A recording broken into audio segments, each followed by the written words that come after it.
I'm a DNP. DNP stands for Doctor of Nursing Practice. So with the Doctor of Nursing Practice, it's training above and beyond just a general nurse practitioner, in that we're trained to take evidence-based literature, which is done in basically a test tube in research settings, and apply it clinically in a clinical setting. Because there are over 20 studies that come out per day, and nobody's doing anything with the data. There's this plethora of information and nobody's applying it. So the DNP was created to actually help apply that data that's there. And when I saw the opportunity to go back and get my doctorate, I'm like, that was a no-brainer, because I'm very evidence-based, very clinically focused. So how that infuses into the practice today is basically being able to take a look at the things that I was not taught in my traditional allopathic training, and look outside of allopathic medicine and look in the areas of functional medicine and integrative medicine, naturopathy, and draw from that literature and be able to pull that into my practice. Because at the end of the day, it's about helping people operate at their peak performance, help them operate at their best. And traditional allopathic medicine many times tends to be very knee-jerk type reactionary type medicine. Now, if you break an arm, you need an orthopedic surgeon. If you're having a baby, you need an OBGYN, to help in that process. So I'm not discounting allopathic medicine by any stretch of the imagination, but when it comes to traditional everyday practice, it tends to be more reactionary. We wait till somebody gets sick before we can even do something about it. So yeah, that's where we are right now. Yeah, so the aha moment came for me on the heels of a lot of frustration. For me, professionally, I'd been practicing for around 12 years at that time, and I was kind of coming to the realization this wasn't what I signed up for. I signed up to help people. I signed up to make a difference, and at the end of the day, I felt like I was just poking pills down people's throats. And I felt like, as I explained a second ago, that it was very reactionary-based medicine, and that was not me. That's not what I'd envisioned, yet that's where I was. So it was this convergence of a professional midlife crisis, if you will, mixed with a personal health crisis that my traditionally trained peers couldn't find the answers for. And I started looking outside that. And got even more frustrated I started looking deeper into allopathy, which is how I was trained, and I couldn't find the answers. And I was like, there's got to be a better way. And so this frustration that was building in me, I remember coming home one day and telling my wife, I said, I'm done. I can't do this anymore.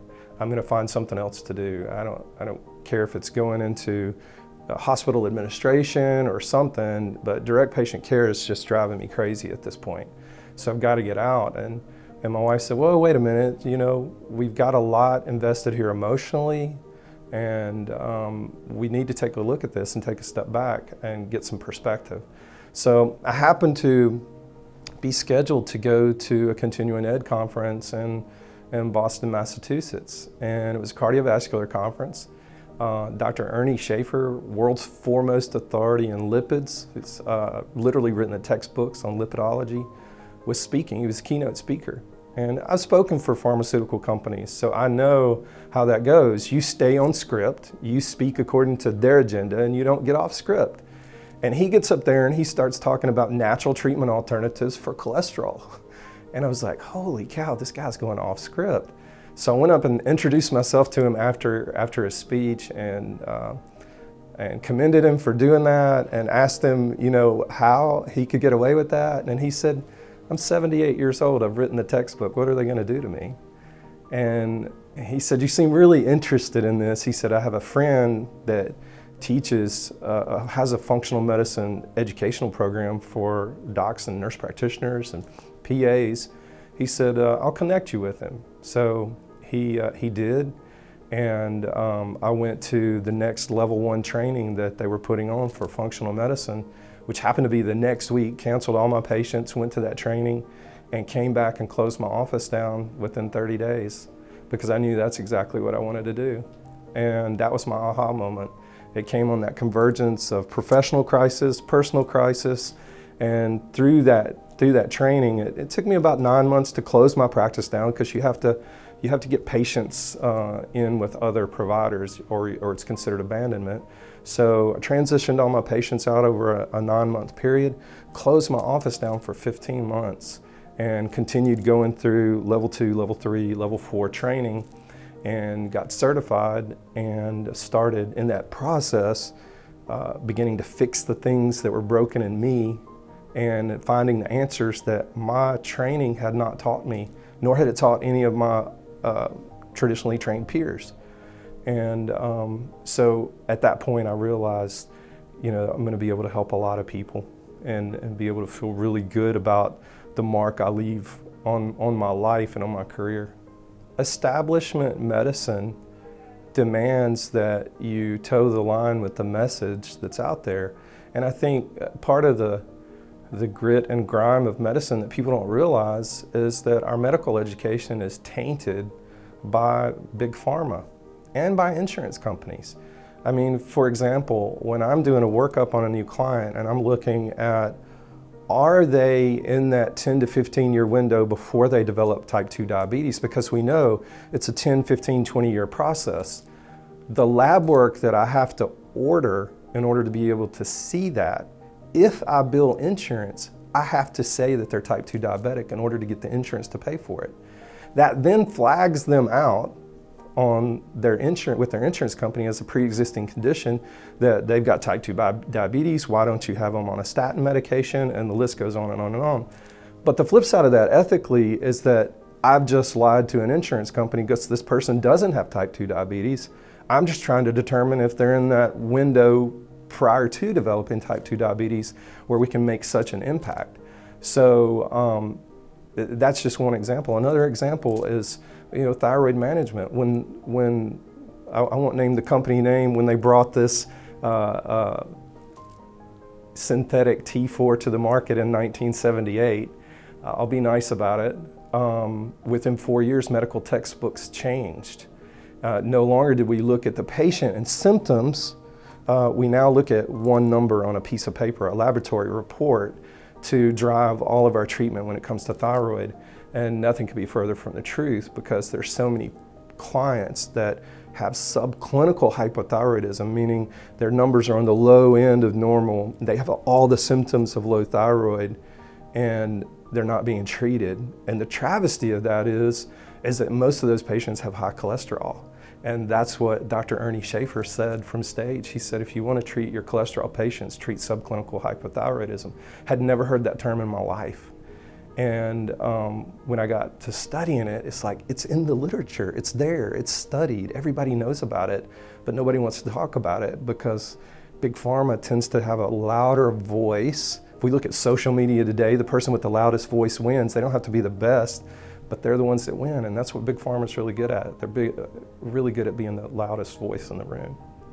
A functional and integrative practice. I'm board certified in family practice and in psychiatry, and had the good pleasure of being able to walk in both worlds, mostly psychiatry, but been able to walk in both worlds. And when I decided to step down out of traditional medicine and close my office practice down, I was seeing 4 to 6 patients an hour. Not being able to provide the best quality care. I was providing good care, but not the best quality care. And I was wearing myself out. I mean, I was literally worn out at the end of the day. Had a waiting room full of chairs, had a huge office, and patients at that time would have to wait sometimes 30 minutes or an hour to be seen for a few minutes. And now I pride myself in saying patients only have to wait no more than 5 minutes to be seen for an hour. I see 1 patient an hour, so I'm only seeing 7 to 8 patients a day, and that's very restful. You don't go home exhausted because you're able to really make an impact in somebody's life. It's very sustainable. My first quarter in business, I started operating in the black. We covered all our overhead expenses, and I've been operating in the black ever since, and had increased gross revenue every quarter since then for the past 10 years. So not many of my medical professional peers can say that. They're pretty flatlined. When it comes to tech and gadgets and supplements and things like that, I still really dig into the literature. I'm like, I want to know what the literature says. And if the literature says, okay, for example, one of the biohacking tools I use is, fancy word, photobiomodulation. It's light therapy. Well, if you look at the literature on light therapy works for multiple health conditions, and they have the studies to back it up. And those are simple little hacks that cost less than $240 that you're able to implement and impact somebody's life long term.